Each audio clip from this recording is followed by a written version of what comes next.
more rounds, but that punch landed, and surprisingly it put him out. So we're not gonna pay for overtime, but it was a good experience. Yeah, exactly. I mean, it's impressive, and like you said, he didn't look good, right? I mean, it wasn't like they were, calling it quits. I mean, he was in trouble.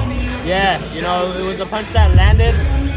When he went down and he got back up, he was on shaky legs, so it was better to get him out of there before he got even more hurt, unconscious. It's a pleasant problem to have because, I know you want to stay busy. It's fine to pile up these kind of impressive victories because it really kind of puts your name out there. Look at what this guy's doing. That's the buzz about you, right? Yeah.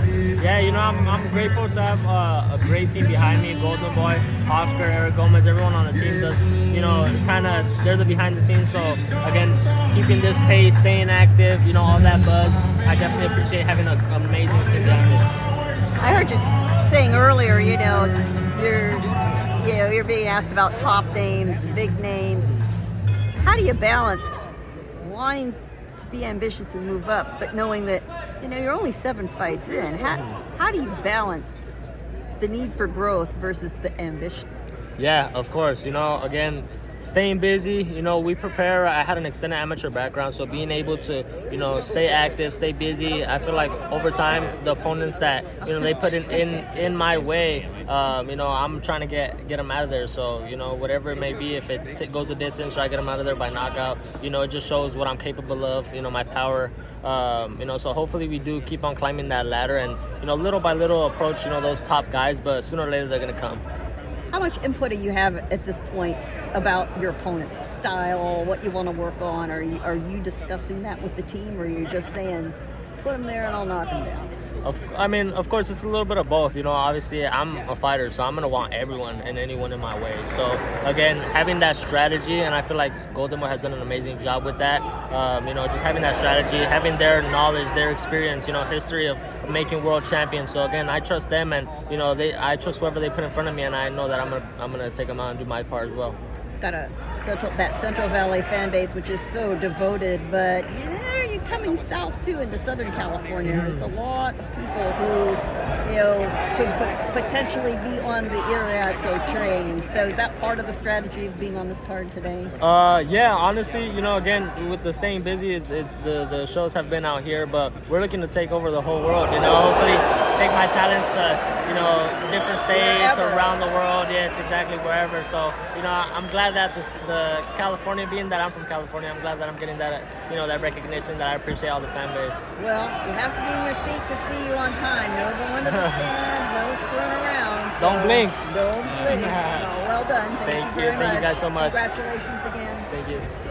Good job. Thank you so much for your time. I appreciate you. Thank you. Carry You're on. a big welterweight at 6 feet, man. What do you think are just some of the specific attributes that can make you champion in the long run?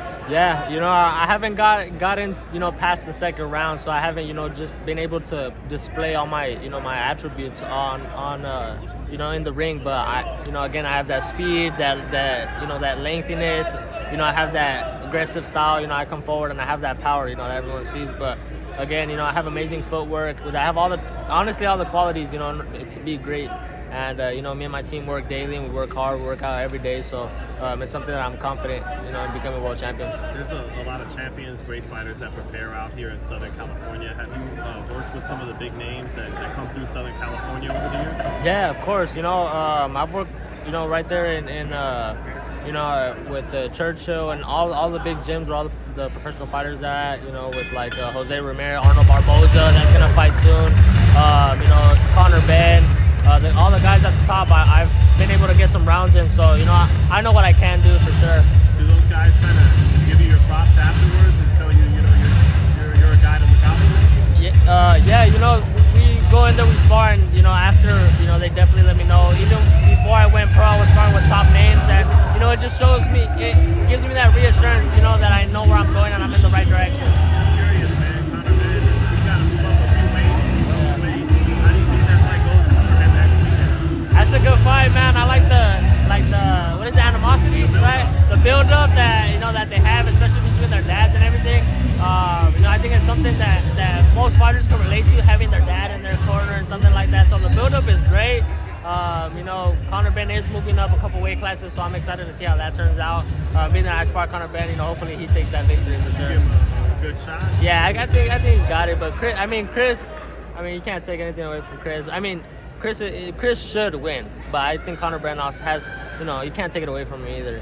Thanks, Joel. Congrats. Thank you, man. Thank you. Yes, sir. As you work your way up the rankings, what are some of the names that start to stand out to you? No. I was just thinking I was in your way. Honestly, everyone at the 147 division, you know, and I mean everyone in the 140 to 154 division. Honestly, I'm having my eye out on like even the Fatal Fury, all those guys in that little show too. If you had your pick at the champions, which would you want? Honestly, it's all business to me, bro. So anyone with the belt, anyone, you know, again on the rankings, I'm looking for sure. All right, thank you for your time. Thank you, brother.